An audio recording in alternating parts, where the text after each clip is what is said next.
The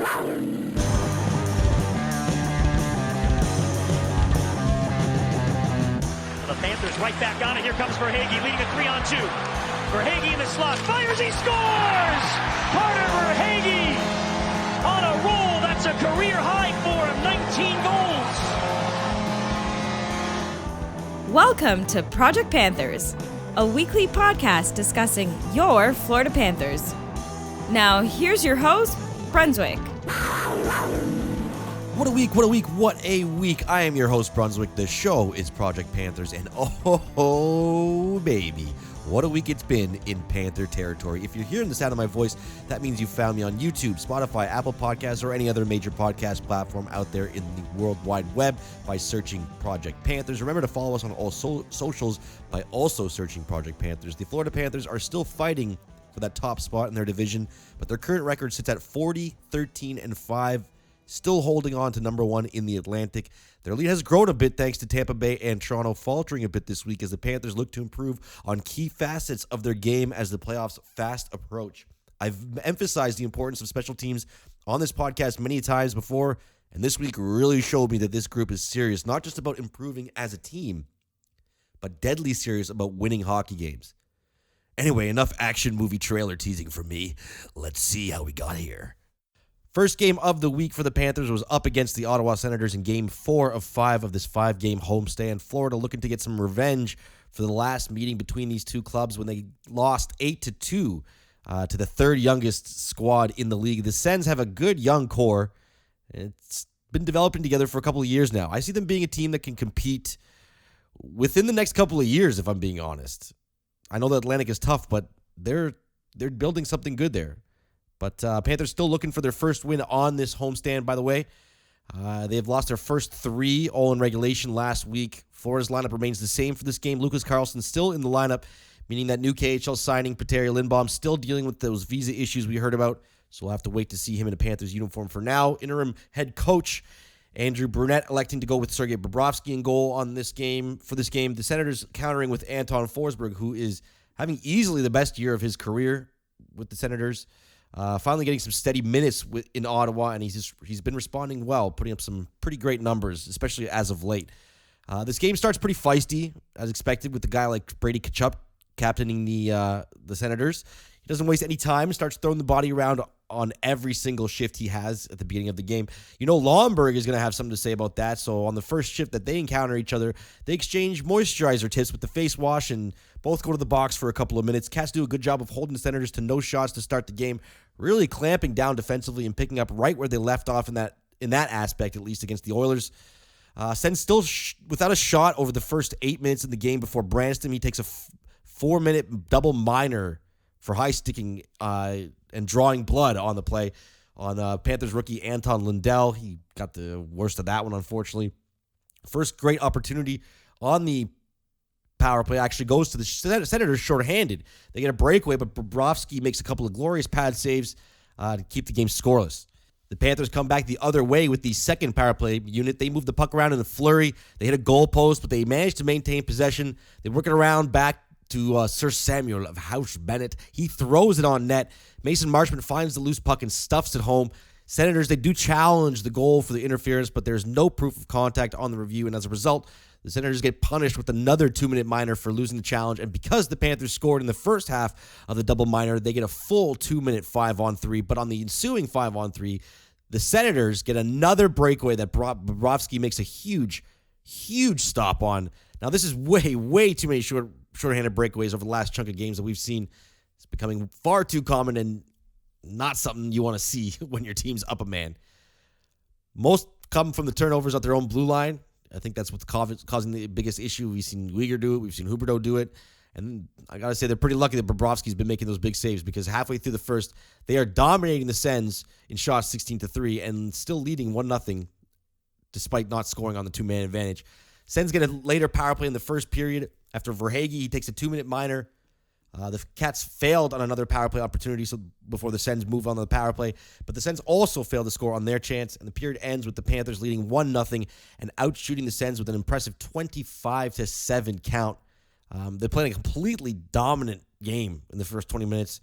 beyond those shorthanded breakaways, there wasn't really much from Ottawa in terms of life in that first period. Second period starts a lot tighter. The adjustment mainly coming from Ottawa's side as they look to clamp down on shot totals. Panthers still getting in front of the net with pucks on their break-ins, but they don't really get their first shot until the first 5 minutes or so. Cats get a power play about halfway through the second period. They're all over the Sens in this one, doing everything possible besides score a goal. I counted about 4 high-quality chances that they had either missed the net on or Anton Forsberg was there to make the save. Ottawa at just 3 shots this period with under 5 minutes to go in the second. The Cats' third line gets a ton of offensive action, resulting in another Florida power play. But once again, the Panthers fail to score. This time, Ottawa applying a lot more pressure and being noticeably more aggressive on the puck carrier. Something the Cats do struggle with when they're on the man advantage. They do really like their time and space on the power play, but I mean, who doesn't, right? Period ends still at 1-0. Story of this one through 2 periods is once again the opposition goaltending. Much like we saw in the Edmonton game with Koskinen, Forsberg standing on his head, playing a phenomenal 40 minutes up to this point. Early on in the third period, the Panthers draw another penalty, their 7th power play of the night. Ottawa gets a couple of glorious chances, including a 3-on-1, another odd man rush with the man advantage, but that 3-on-1 was broken up beautifully by Ekblad. And a third, yes, that's right, a third shorthanded breakaway of the night for Connor Brown this time, but Sam Bennett hustles back and gets a stick on the puck and knocks it away from him. Great defensive effort by him. Cats come back with the second power play unit again, and with just 5 seconds left in the man advantage, Patrick Hornquist does what he does best and stuffs home a loose puck in front of the Ottawa goal for his 8th goal of the season. The Cats finally get that second goal and that 2-goal lead that they've been looking for since the midway mark of the first period. Just 12 seconds later, the Panthers are right back in the Senators' zone. Frankie Vetrano throws a puck on net, and Ryan Lomberg gets behind Forsberg, stuffs home the trickling puck, and suddenly it's 3-0 just like that on Lamborghini's 5th goal of the season. Feels like the Panthers should have been up 3-0 after 20 minutes, considering the shot totals, but finally the Cats have some insurance in this game where they've only given up 11 shots up to that point. They are looking in great shape.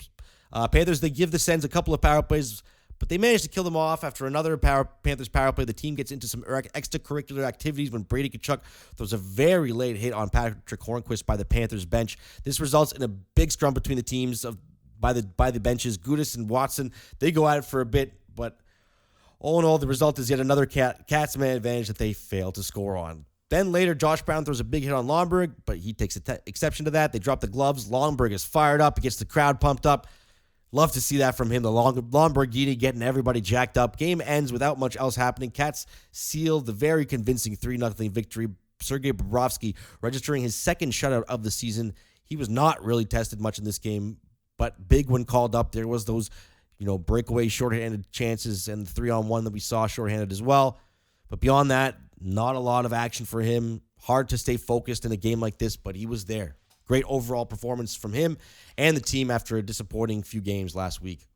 Final game of the 5-game homestand for the Panthers up against the Detroit Red Wings, who, much like the Ottawa Senators, are a up-and-coming team poised for success within the next few years in the Atlantic. Couple of roster moves for the Panthers before this one.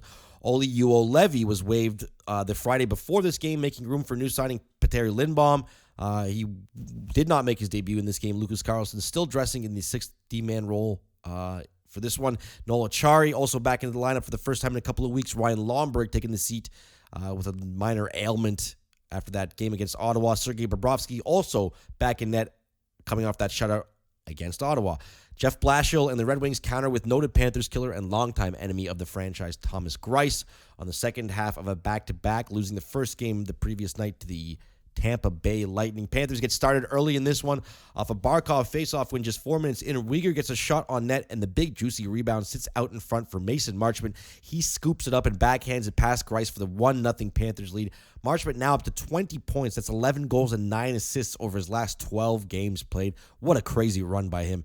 Cats continue to smother the Red Wings with an overwhelming forecheck that the Red Wings are really struggling to cope with. But credit to Detroit because they collect themselves and manage to finally get in the Panthers zone and keep them in there for a bit.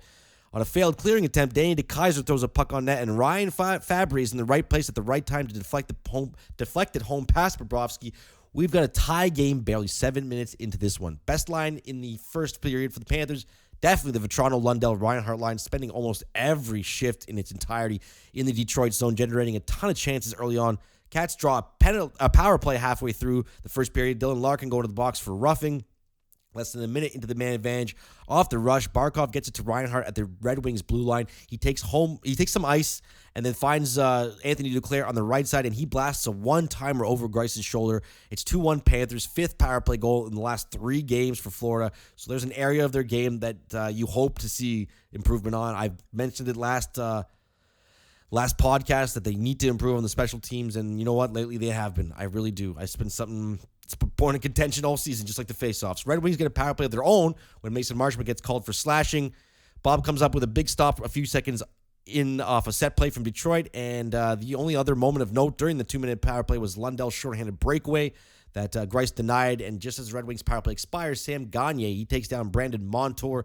The Panthers go right back on the man advantage. Cats move the puck well and generate a ton of chances, but they do not score before the Red Wings take another tripping penalty with 4 seconds left in the previous minor, giving the Panthers a very brief 5-on-3 advantage. With the second unit out and Gagner out of the box, Lundell throws a puck in front of from the corner. It ricochets off the stick of Gustav Lindstrom, pops over Grice's shoulder, and Panthers are up 3-1 on the Finnish rookie's 13th goal of the season.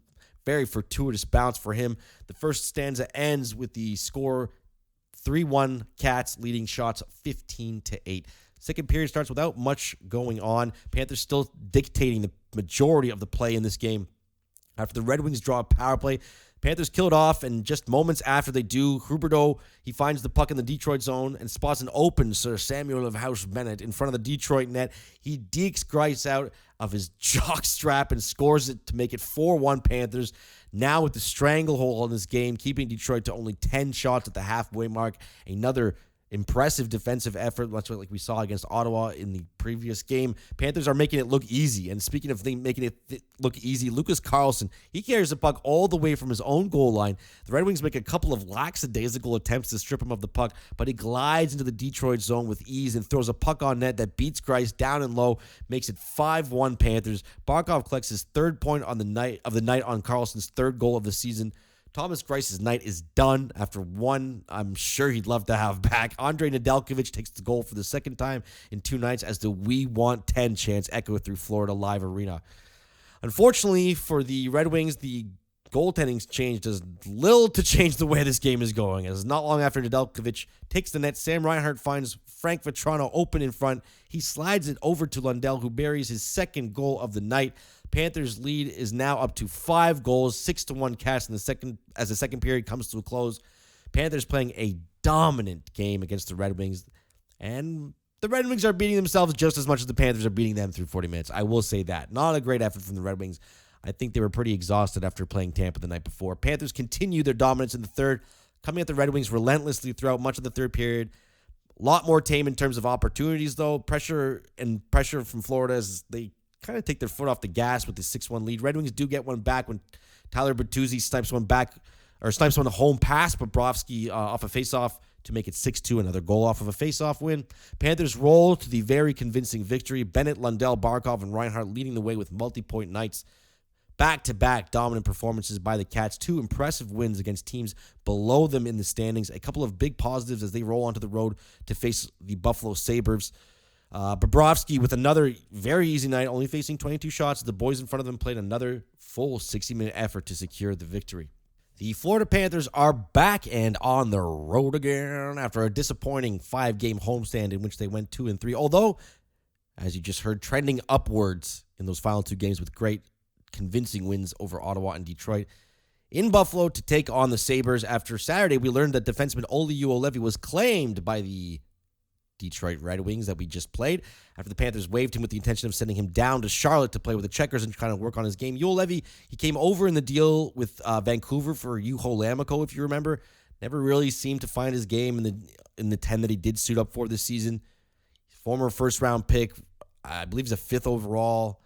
Highly touted at one point in his career. Injury problems have set him back, and he didn't really find it here. So maybe he finds something in Detroit.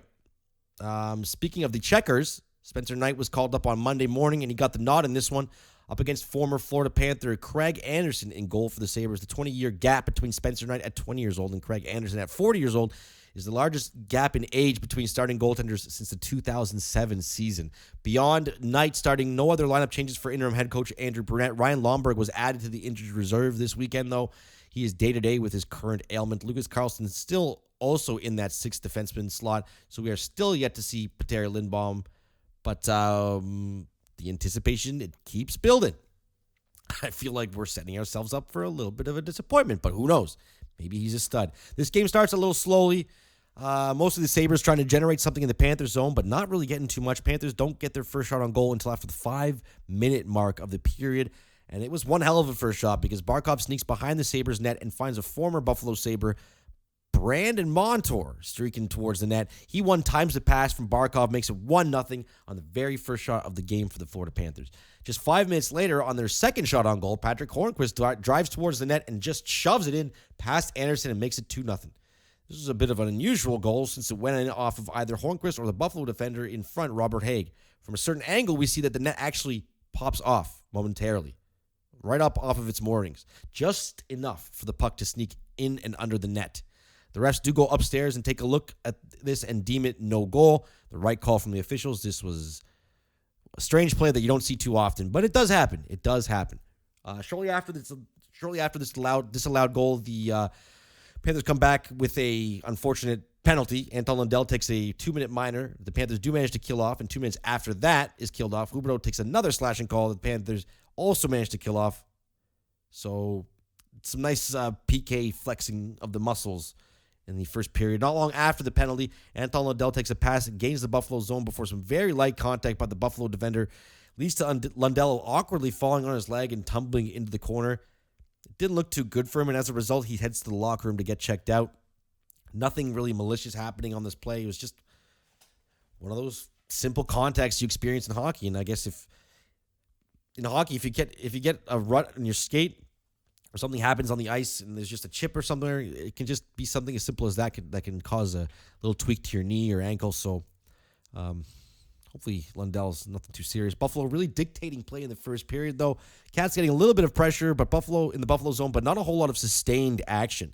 Despite leading in shots 12-3 by the end of the first period, the Sabres don't really generate a lot of their own dangerous chances. But as a result, the more reserved play, they do hold the Panthers to their lowest shot total for the period for the entire season. So pretty impressive period from the Sabres. I'm not going to lie. Nice start for them. Panthers without Anton Lundell to start the second, as he remains out with whatever happened to him in the first period.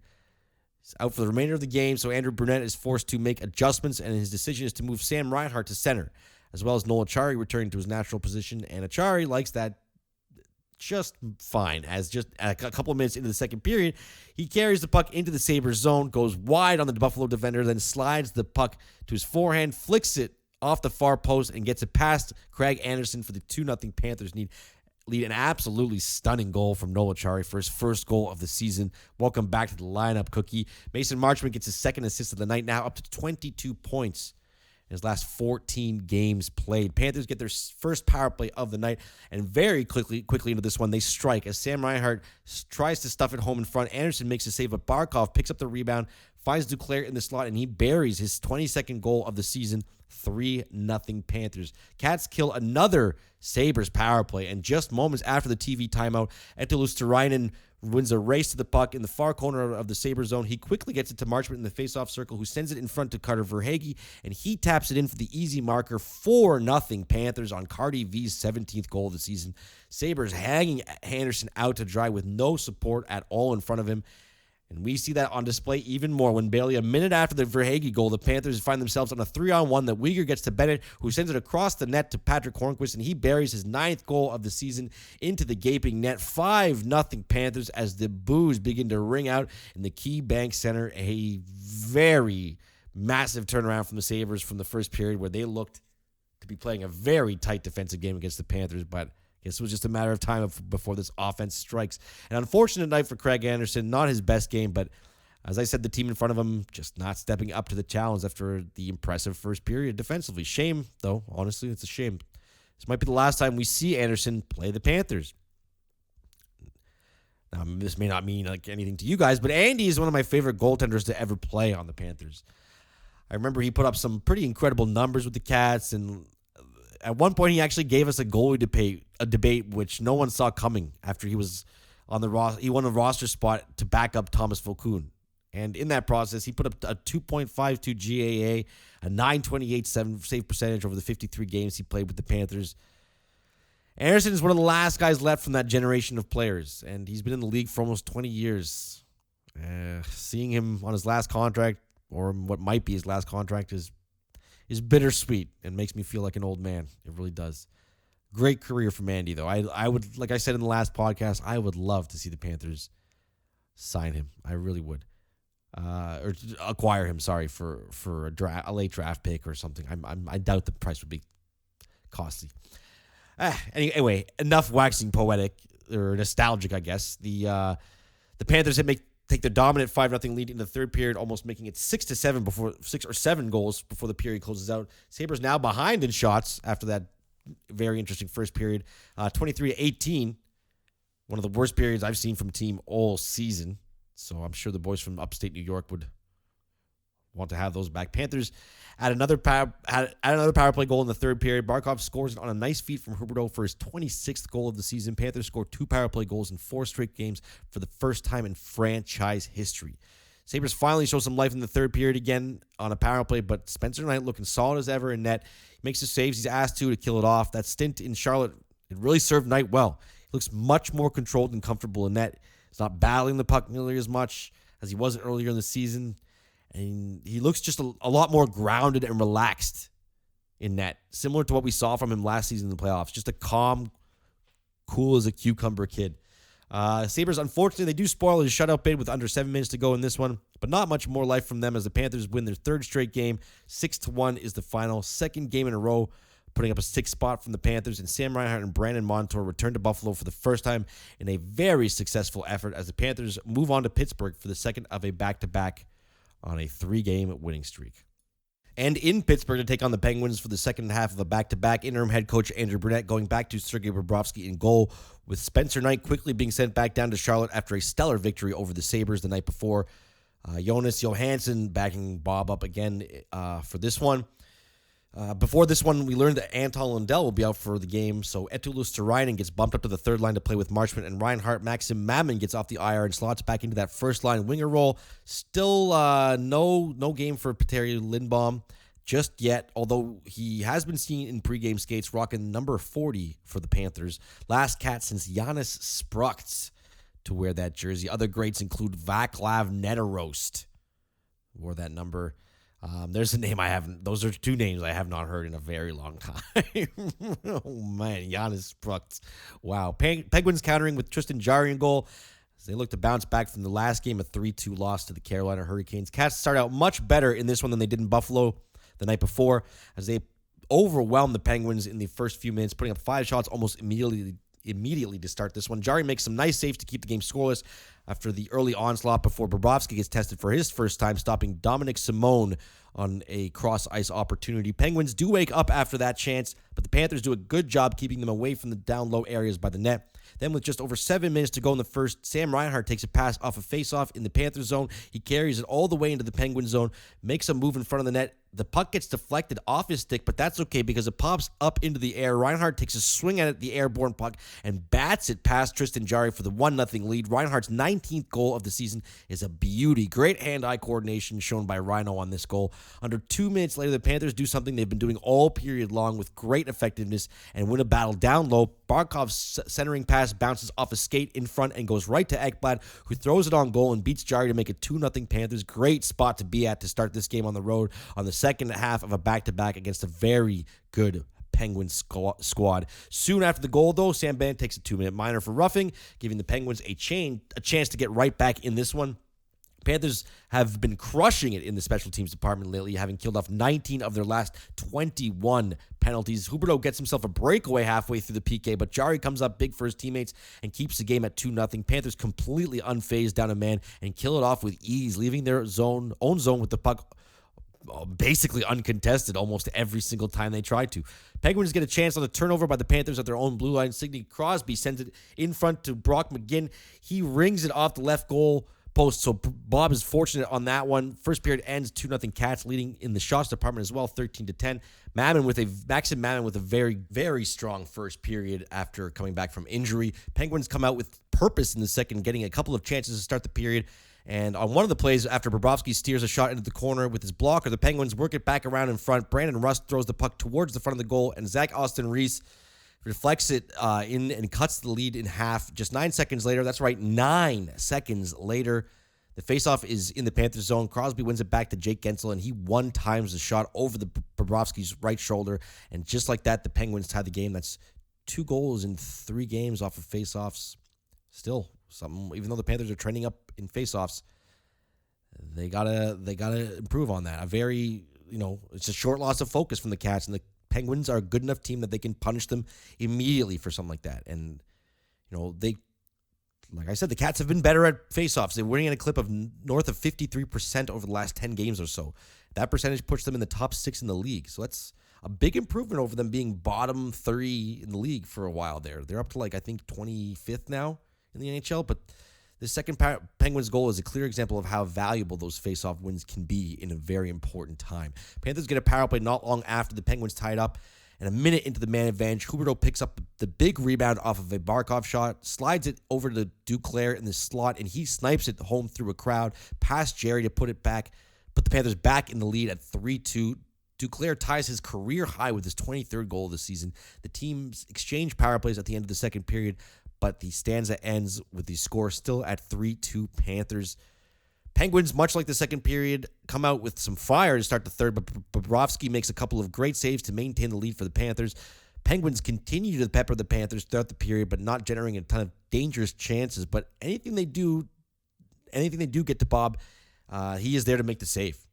Pretty good game from him, I would say. Then past the halfway mark of the third period, Carter Verhaeghe grabs a loose puck at the Panthers' blue line, and he and Barkov are off to the races on a 2-on-1. Cardi V is thinking shot the whole time and rips it past Jerry off the far post and in. Cardi V's second goal in as many games, 18th goal of the season. The Cats get that ever-important insurance goal to take the 4-2 lead. I think we've seen Verhaeghe score this exact goal about 15 times this season. I think that is his patented shot, right? With just over 5 minutes to go, Eetu Luostarinen, he takes a slashing call that is, a weak call to say the least, I'll say. The Panthers are forced to get back on the penalty kill and flex those shorthanded muscles one more time to close this one out. They do just that, with Barkov doing a ton of work shorthanded, almost scoring a shorty with Noel Chari, but with a couple of minutes to go, the Penguins, they do get one back when Jeff Carter sends a cross-ice pass to Crosby. He beats Bobrovsky to cut the lead to 1, so now we got some drama for the remainder of the game. Penguins continue the onslaught and pull Jari almost immediately after their third goal. The Cats do a great job winning puck battles, as they have done all night. Really impressive job by them winning pucks down low and behind their own goal. They send the puck down the ice over and over. They hold on for the massive 4-3 victory, their 5th straight win on the road. Great all-around effort by the group on this one. Panthers are playing some lights-out hockey right now. Panthers back home for just one game after the mini road trip to take on the other team from Pennsylvania, the Philadelphia Flyers. Flyers captain Claude Giroux has been the talk of a lot of rumors lately circulating the Flyers, and the Cats are said to be sniffing around on Giroux, but whether or not Zito will pull the trigger remains to be seen. Panthers hoping for their 5th straight win ahead of their 7-game road trip that will see them visit California, as well as my neck of the woods up here in Canada, where we'll finally get to see the highly anticipated matchup between the Panthers and the Maple Leafs for the first time this season. Interim head coach Andrew Brunette going with the same lineup as the victory over Pittsburgh with one small adjustment. Petteri Lindbaum finally makes his debut for the Panthers in the 6th defenseman role, hoping to breathe new life to that spot on the roster. Anton Lundell still unfortunately out with whatever is ailing him for this one.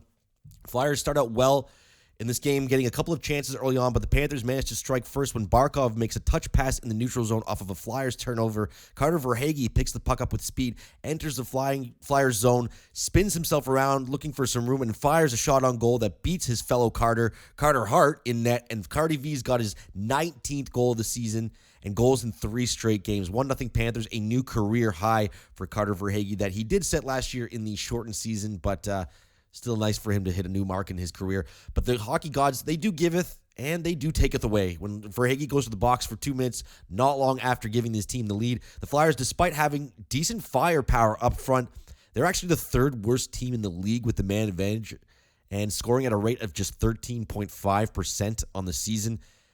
But the Flyers, they do get a couple of decent looks on this power play. Panthers, they get out of it unscathed with some nice defensive work by the pairings in front of Bob, but Flyers don't look too bad on this man advantage. I got to say, doesn't look like the third worst power play in the league. Cats get a power play of their own with 7 minutes to go in the first period. They control the puck for most of it before Huberdeau rips a shot on goal from the spot. He loves at the top of the left circle, something that we've seen him do so many times. Just wind up at the top of that circle and rip a wicked wrister. He does just that, and Sam Reinhart gets a piece of it to deflect it past Carter Hart for his 20th goal of the season. 2-0 Panthers. Huberdeau registers his 61st assist of the season, and Ekblad already with a multi-point night with 2 assists, not even 15 minutes into this one. Panthers get another power play late in the first, and once again they make it count, and it's Huberdeau goes back to Old Faithful, doing almost the exact same thing as he did on the first goal, getting a ton of space at the top of the left circle. He shoots it on net. It pops into the air, and just like the Pittsburgh game the other night, Sam Reinhart swings for the fences and bats it home past Carter Hart for the 3-0 lead. Reinhart's second goal of the period, and he's celebrating the MLB finally sorting out their labor dispute with another gorgeous goal. Speaking of going back to Old Faithful, Carter Verhaeghe, he grabs the puck in the neutral zone, walks into the slot for his go-to move, and he rips one over Carter Hart's glove. Too many Carters, too many Carters. 4-0 Panthers. The goals barely over a minute apart. The We Want 10 chants begin to erupt in the FLA Live Arena for the second time this week. As the period comes to an end, Panthers up 4 goals despite really not playing that impressive of a period. But as we've seen with this team countless times, sometimes your offense just clicks, right? Flyers come out with a much more purposeful game in the second period, actually managing to get some pressure on the Panthers to start the period, but no goals to show for it before Petteri Lindbaum finally makes his presence known as a Florida Panther with one of the hardest hip checks I have ever seen. He absolutely demolishes Scott Laughton, who himself is not a small guy at all, but he just smokes him with a very clean but very, very stiff and hard hip check. Laughton goes down immediately. He was about maybe 8 feet, 10 feet away from the boards when he took contact, and because of that, he slid into the boards, and it's pretty strong impact. He actually broke the little digital screen there on the ad that they have. It actually kind of malfunctioned and went to black. So it's a pretty hard hit. Laughton went down immediately. He had to get helped off the ice. Travis Konechny, he took exception to the hit, even though it was clean. You know how it goes in hockey. They drop the gloves. He drops the gloves with Lindbaum. They both go to the box for 5 minutes for fighting. Laughton seemed okay. He kind of did get up with some help, but wasn't on a stretcher or anything. Did not return to the game. Seems like a head injury. Hoping for a speedy recovery for Scott Laughton. You don't want to see players get hurt. That fight, it really wakes the Flyers up, though. They start peppering Bob with chances that he's forced to come up with on big save after save. But all the buzzing around the Panthers net and finally pays off for the Philadelphia Flyers when Sam Bennett fans on an attempt to put the puck around the boards behind the red line, behind the goal line. Kevin Hayes is all over it. He slides a backhander in front to James Van Riemsdyk, and he's there to one time at home to cut the lead down to 3. And just 3 minutes after the goal, the Flyers cut the lead in half when Radko Gudas overskates a puck at his own blue line, giving the Flyers a chance to go the other way. Former Panther Derek Brassard elects to shoot. Bob makes the initial save, but Cam Atkinson is there to do his best Sam Reinhart impression, and he bats the puck home to make the score 4-2 on Atkinson's 21st goal of the season. So now it's 2 fumbles with the puck that leads to 2 goals for the Flyers, and suddenly we've got ourselves a bit of a hockey game, folks. Things really turning around for the Flyers after that fight. A few minutes later, Carter Verhaeghe takes his second minor penalty of the game, and the 30th best power play in the league goes to work, and boy, do they ever go to work. They do not look like they're that bad on this one, and I don't know if it's the Panthers' PK struggling or if it's their power play really stepping up, but before you know it, they throw a puck on net. It seems to find a seam through a few bodies. It gets over Bob's shoulder and cuts the lead to 1. Travis Konechny ends up getting a stick on it in front for the power play marker. It's 4-3 Panthers as the second period comes to a close, with the Flyers dictating much of play for that second period, outshooting the Panthers 16-7. But the Cats, they do come out with a little more flavor in the third period, finally moving their feet more like they were in the first period, playing much smarter hockey in front of Bob and being a little bit more careful with the puck. They get a power play about 6 minutes into the period. For the third time in this game, the Panthers strike on the power play. Anthony Duclair throws a puck in front to Sam Reinhart that gets deflected over Carter Hart's shoulder. Duclair hits a new career high at 24 goals on the season. The Panthers have finally have some more cushion with the 5-3 lead. On the goal, Jonathan Huberdeau hits 63 assists for the season, setting an all-time Florida Panthers single-season record for helpers in 1 year. I think that's a total he'll be adding to as the season goes on, obviously. That's him beating his own record, actually, of 62 from the 2018-19 season. Huberdeau's third helper of the night, and he once again ties Connor McDavid for the league lead in points at 81. Flyers pull Carter Hart with 2 minutes and 25 seconds to go in the third period as they look to tie it up, but not long after they do pull him, Huberdeau walks through the neutral zone very easily, does the extremely unselfish thing, slides it over to Sam Reinhart to complete his second hat trick of the season.